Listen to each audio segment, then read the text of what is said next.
नमस्कार सभी को, मैं सुमन लता। आज हम जानेंगे गुरु भक्ति का अंग।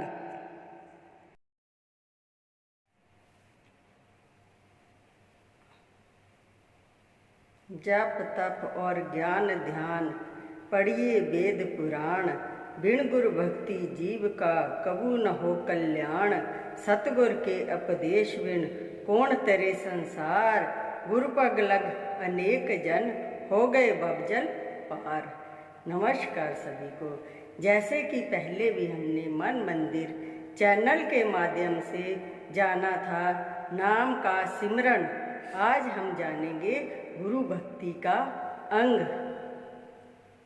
गुरु भक्ति की आवश्यकता मनुष्य को क्यों है? क्यों इसका गीत इस कदर जोर शोर के साथ गाया जाता है और क्यों वेद शास्त्रों के अंदर इसकी महिमा को इतना ऊंचा वर्णन किया गया है? इसका उत्तर ये है कि मनुष्य काल और कर्म के चक्कर में आकर अपने स्वरूप को भूल बैठा है और अपनी असली अवस्था से गिरकर इस कदर गुमराह हो गया है कि उसे यह ज्ञान भी नहीं रहा कि वो कौन है, कहाँ से आया है और कहाँ जाएगा, इसे क्या करना था और क्या कर रहा है। माया और काल के चक्कर में आकर ऐसा घिर गया है जैसे रेशम का कीड़ा अपने अंदर से तार निकालकर उससे बंध जाता है, जैसे बंदर चने की मुट्ठी के लोभ में अपने आप को कैदी समझने लगता है। इसी प्रकार यह मनुष्य भी भरम जाल में बंद कर संसारी बन बैठा है। ईश्वर अंश जीव अविनाशी, चेतन अमल सहज सुख राशि। सो माया वस भयो गुसाई, बंधन कीर मरकट की नाई। जड़ चेतन ग्रंथि पर गई, जतापि मिर्खा छूटत कठिनाई। तब ते जीव बरियो संसारी, छूट न ग्रंथि न होए सुखारी। अर्थात जय जीव ईश्वर की अंश है जो सदा पाप रहित, चेतन, अविनाशी और स्वाभाविक ही सुखों का भंडार है, परंतु माया के वश में आकर इस प्रकार बंधन में आ गया है जैसे तोता और बंदर बंधन में आ जाते हैं। आत्मा चेतन है और शरीर जड़ है। इन जड़ और चेतन के बीच गांठ पड़ गई है, यद्यपि यह गांठ मिथ्या और केवल भ्रम है, परंतु छूटना इसका कठिन हो गया है और तब से ही जीव संसारी बनकर पड़ा हुआ दुखी होता है। ना यह गांठ खुलती है और ना इसको सच्चे सुख की प्राप्ति होती है। इस दुख सुख की अवस्था से पार करने के लिए, इस कैद का बंधन की हालत से छूटने के लिए, इस भरम जाल के चक्कर से मुक्त करने के लिए गुरु की झलकती हुई पवित्र मूर्ति मनुष्य के रूप में प्रकट हुई। उसने प्रकट होते ही हमारे दबे हुए आत्मिक संस्कारों को उभारा। हमारा संबंध उसकी हस्ती के साथ जुड़ा, उसका आदर्श हमारे सामने आया, उसकी पवित्रता का भाग हमको मिला। ऊपर की तरफ क्या और हमें अपने स्वरूप का ज्ञान होने लगा। यह गुरु की शरण में आने का असली तात्पर्य है। गुरु के आदर्श का और क्या प्रभाव पड़ा? जीव का कर्म बंधन टूटा और इस कर्म जाल से छूटकर वो मालिक के समीप पहुंचा और 84 लाख जोनियों से छुटकारा पाकर उसने सच्चे सुख को प्राप्त किया। यह सब बातें हमको गुरु ही की कृपा से प्राप्त हुई। जिस कर्म जाल में जीव उलझ रहा है वो क्या है? संत इसका उत्तर इस प्रकार देते हैं। यह मनुष्य कुछ इस प्रकार का जीव है जिसके दिल की कोठरी में नाना प्रकार का सामान भरा पड़ा है और यह सामान आज का नहीं जन्म जन्मांतरों का है, क्योंकि मनुष्य जो जो कर्म करता है वो संस्कार बनकर उसके दिल में एकत्र होते रहते हैं। इसी प्रकार बेअंत जन्मों के कर्मों का खजाना इसके अंदर जमा पड़ा रहता है। संतों ने कर्म 3 प्रकार के कहे हैं, संचित, प्रारब्ध और क्रियामान कर्म। यह 3 प्रकार के कर्म है जिनके बनाने वाला मनुष्य आप है।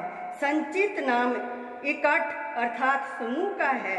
जो कर्म अनेक जन्मों से इकट्ठे होकर दिल के अंदर जमा पड़े रहते हैं वो संचित कहलाते हैं, और जो उस संचित कर्मों के ढेर से निकाल कर एक जन्म के भोगने के वास्ते दिए जाते हैं वो प्रारब्ध कर्म होते हैं। मनुष्य की मौजूदा हालत उन्हीं का असर है, और क्रियामान वो कर्म है जो अब किए जा रहे हैं। जो कर्म वर्तमान काल से किए जाते हैं वो साथ साथ उसी पुराने जखीरे में शामिल होते रहते हैं। जय कर्म कथा का संक्षेपित वर्णन है, और जब प्रारब्ध कर्मों को भोगता भोगता मनुष्य उनको खत्म कर देता है तब शरीर छूट जाता है, और फिर उसी खजाने से एक जन्म के लिए कर्मों का खर्चा इसको मिल जाता है, जिसके अनुसार फिर दूसरे शरीर को धारण करके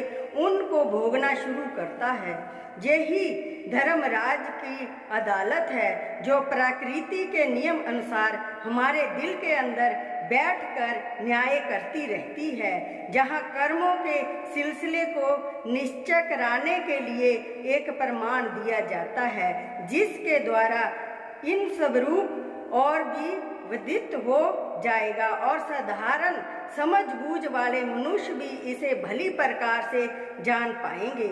एक मनुष्य है जिसने बहुत सा रुपया बैंक में जमा करा रखा है और 100 रुपया माहवार उसका खर्च है। वो हर महीने की पहली तारीख को खर्च के लिए 100 रुपये बैंक से निकलवा लेता है, और साथ ही अपनी माहवारी आमदनी को बैंक में जमा करा देता है। बिल्कुल इसी नियम के अनुसार कर्मों का भी सिलसिला है। संचित कर्म दिल के बैंक में जमा की हुई रकम है। प्रारब्ध वो कर्म है जो मनुष्य को उस खजानों से एक जन्म के भोगने के लिए माहवारी खर्च के तौर पर मिलते हैं, और उनको वो हर जन्म के शुरू में उस खजाने से अलग कर लेता है।